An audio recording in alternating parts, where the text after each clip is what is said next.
is coming from Eric Romeo of Pinoy News Action. Hindi. Ang question ko lang kay Direk GB. Direk, ito po bang Zelda Tres na title ay is this just a place or meron siyang metaphorical meaning na pinanggagalingan sa Zelda? Actually, nag-play lang kami doon sa number 3. Ito sa parang Trinity, yung parang kabuuan na meaning ng number 3. So, yun yung play nung number 3, kaya Tres. Wala siya specific na ano sa personal na namin ni Eric Ramos yung number 3. Pero yun, doon kami nag-work around yung sa yung kabuuan na meaning ng number 3. And then, hindi siya talagang lugar na specific yung Zelda Tres. Hindi siya kulungan na doon namin binasa yung istorya. So, nag-play around lang kami sa number 3. Yung ano yung portrayal po ng criminal dito, ano po ba yung parang ang criminal ganito or yung mga parang bang yung akusado, yung tinaagad, paano po ba yung pinag-aralan yung ganung angkot? Pagdating dyan sa legal na aspeto, I see to it kasi every time na gumagawa ako ng pelikula na I do research, may mga on the side ako ng mga consultants. So sa set namin meron kaming lawyer na consultant. And then even during scripting, dumadaan sa lawyers yung meron kaming pool ng lawyers na check yung mga lingwahe, kung tama bang ganito ang mangyayari sa courtroom, ganito bang mangyayari pag may kaso. So, lahat yan dinitalya namin during the preparation bago kami nag-shoot. And even during the shoot, minsan nasa set na kami, nag-uusap pa kami ng abogado kung ano nga pwede. Kunyari, bigla ako may maisip na parang ganito gusto ko treatment, eh, pwede bang ganito, pwede bang palitan ko ng ganyan.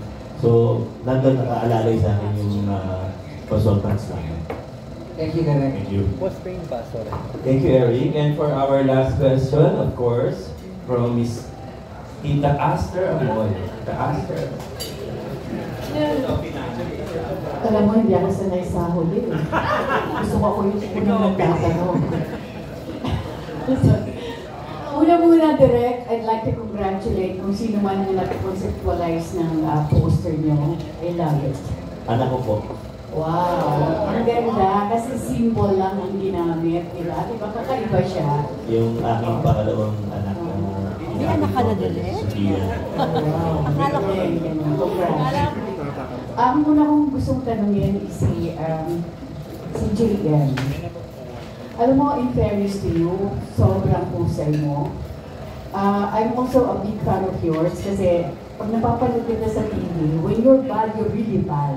So, bakit ang husay-husay mo, lalo na sa mga kontrabula roles? Dito, salamat po.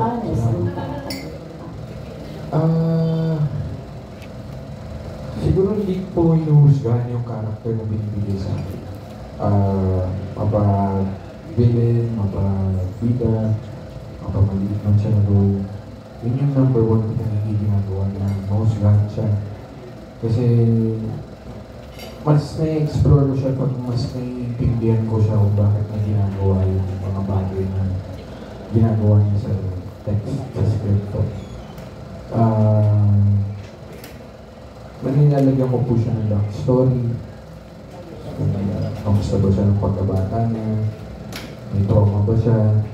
May mga pinagdaanan ba siya ganito? Bakit niya nagawa to? Ganyan, ba't mainitin ulo niya? Bakit siya lagi siya nasigaw? Bakit hate niya ito mga ganito?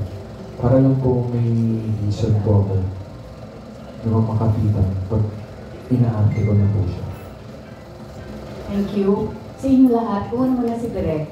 Direk, how do you prepare for the material you're about to direct? At sa inyong tatlo, how do you prepare for your respective roles?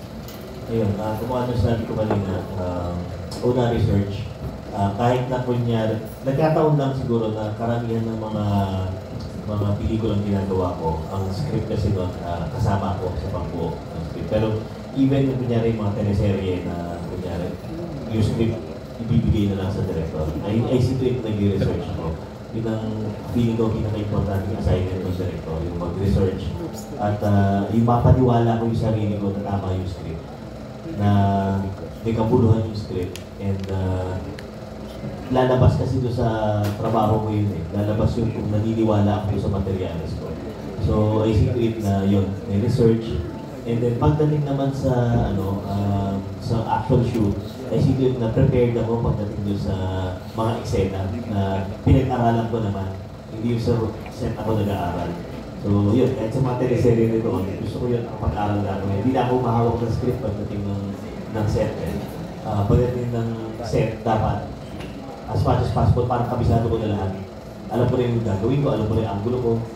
So parang mabilis din yung trabaho. So para hindi rin nahihirapan yung mga artista sa yung minsan kasi yung feeling ko kapag naging yung pabago-bago ka sa ng isip sa set, maguguluhan din yung mga staff mo, pati yung mga artista. So I think na-prepared ako. Pag tungtong ko ng set, ready na ako. So, yun. Thank you, Direk. Parang boy. My master, thank you. Thank you for your support. Prepare, when I read the script, kasi hindi ko papahanap na ako ng maraming action kayo in the director. Pero it was very detailed. Pero okay na good sa akin. I'm not saying this is just a walk in the park. Very challenging din yung role ko. And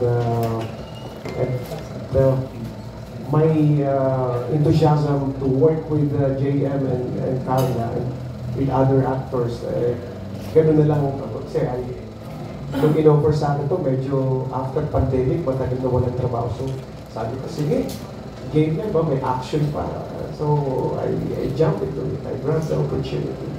Sabi ko sa kanya. So, it's such a great privilege na makatrabaho sa kanya. Carla? Aral ko rin mabuti. I value the script. So isa po yan sa if not, yun na po yung pinakauna kong hinihingi po talaga. Matagal po ako mag-prepare po kasi hirap po ako pag last minute po talaga. Tama po yung sinabi niya earlier na pag nilash po talagang napakahirap po. So, kung as soon as maibigay po yung script, inaaral ko na po yun. Hindi naman din po ako ganun kabilis mag-memorize. So it takes time, I read it over and over. Madalas nag-notes pa po ako sa script. If I'm not mistaken, during one of our shooting days po for Selvers, nag-post po ako noon, pinakita ko ng Manila paper pa po yung aking lines. Hindi po biro mag-play ng role ng attorney. Hindi na po yung mga jargons. So, paulit-ulit po nire-rehearse yun. Of course, kahit paano, nag-picture ko po sa aking mind, yung kung paano po a-attack yung character, kung paano po siguro, alam sa mga eksena. But I make sure to keep an open mind naman po kasi syempre nababago po yun. Depende po sa treatment na po on the set. And then, hindi ko po masyado iisip yung hindi ko po masyado iisip kung mag-work kaya ito, effective kaya ito, marami kayang viewers, marami nanonood. I don't think of that too much kung para there's less pressure. I really focus on the character po talaga. Tapos, pag nasa set na po, kapag na-shoot na po kami mga eksena, I draw inspiration from my co-actors din po. Tapos, thankfully, the rest is doable, mga ganun. Pero definitely, lahat po rin nasa effort ng pag-aaral po talaga, preparation. JM? Hindi po, aral ng script, discuss po with it. Pero, isa siguro sa mga naging struggle ko dito is lumalabas po yung pagka-fanboy ko kay Kuya Cesar. Every time po kasi naman kahit sa inyo, hindi ko alam kung panonorin ko siya sa mga gagawin niya o kasabay ako eh. Hindi po, totoo yan. Totoo talaga yun. And, ayun, masaya po ako sa experience nito. Masaya po ako na nakatrabaho sila Direk Gidio. And, marami po akong napulot na aral professionally. Lastly, habol ko na pinakahuli na ito talaga. Anong na-discover nyo sa isa't isa since this is the very first time na nagkatrabaho kayong apat mula kay Direk? Na-discover. Hindi ako, may Cesar. Sobra akong na-amaze sa kanya. Pagdating sa mga eksena. Pagdating sa mga aksyonan. Kasi ako hindi mo ako action director. Tinatanggap ko yan eh. Pero yung, alam mo yung contribution ni, siyempre bilang Direk Cesar Montano na, na-value ko yun na ako na sobra kong na-appreciate yung presence niya sa pelikula nito. Yung kung ano yung natutunan ko sa kanya. So ako, very thankful. Si Carla naman, siyempre si Carla, isa sa mga bida ng GMA. And ako, hindi naman ako nakapag-teleserye sa GMA. So parang, noong una nakatakot talaga ako kay Carla. Kasi sabi ko, baka masukin, baka mataray, yun. Pero, nung first meeting man lang namin, naalala ko nung first meeting natin sa isang Japanese restaurant. Naramdaman ko yung nagpapahambol nitong taon to. And kumbaga through the nature ng mga posts siya about kung paano siya mag-care sa animals. So nakita ko yun sa kanya, nakita ko yung personality. Kahit takot ako sa aso. Pero hindi ako takot masyado. Konti na lang ngayon. Si JM naman kasi parang ilang beses na rin kami nagkatrabaho naman ni JM. So, si JM naman, laging may bago. Lagi siyang may bagong binibigay. So, parang hindi siya yung tipong artista na parang, alam mo na ito, ito gagawin niya. Lagi siya may surprise siya. Meron siya ganun. To the point nga nung nag-i-edit ako ito, nandito nga pala yung editor natin, brother ko si Jeff San Pedro, si ating filmmaker ko. Nung nag-i-edit kami ni Jeff, ako na mismo kinikilig kay JM kapag yung kiligan yung eksena. Kapag naman serious, sabi ko, iba talaga ng batang to. Iba yung iba yung atake niya doon sa mga ibang ginawa namin dati. So, laging may bago. So, ayun. And sa buong cast, talagang thankful ako na nakatrabaho ko sila. Ako hindi ako ganun kadalas din pag mainstream na pelikula. So, kumbaga parang natutuwa ako na sa tuwing magpipelikula ako, happy ako din sa cast ko. At masaya yung set namin.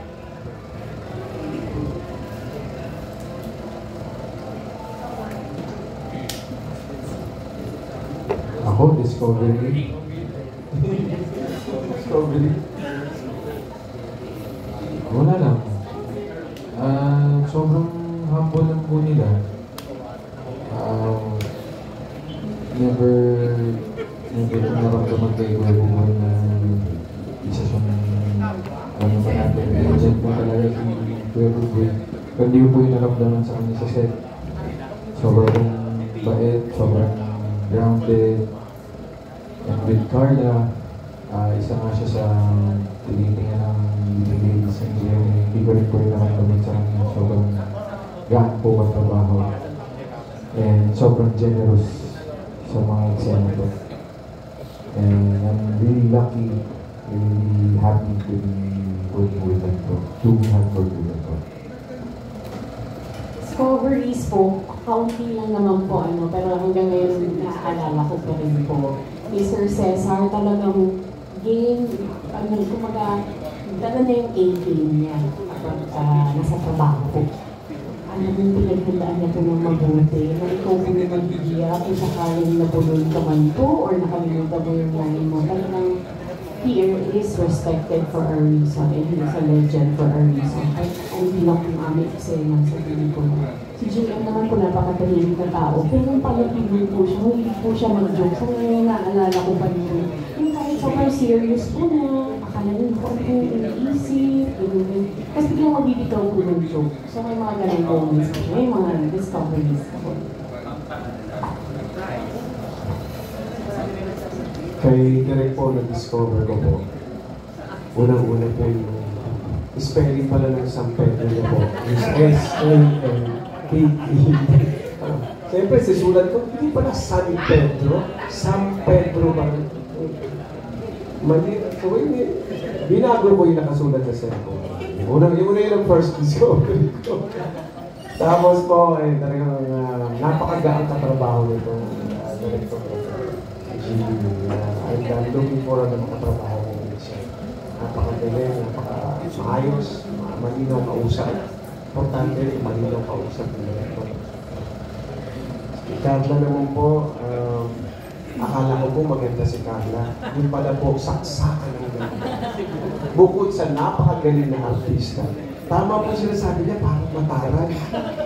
Pero napakabait po, napakagaan ka trabaho, tama yung sinabi po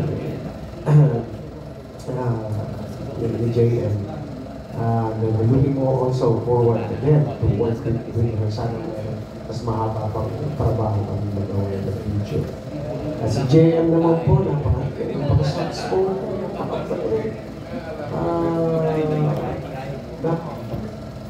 Ganun kasimple lang siya, pero napakagaling. Tama ka, Maria. Napakagaling na artista. Kasi na-review ko lahat eh. Siyempre, na-research ko siya. Ito yung mga, iba. Galing ito. Iba to Sabi ko iba pala. Hugot nitong malalim tong artista na to I look forward to work with him again in the near future. And I feel blessed to work with him. Alright, there you have it! Once again, thank you so much everybody for joining.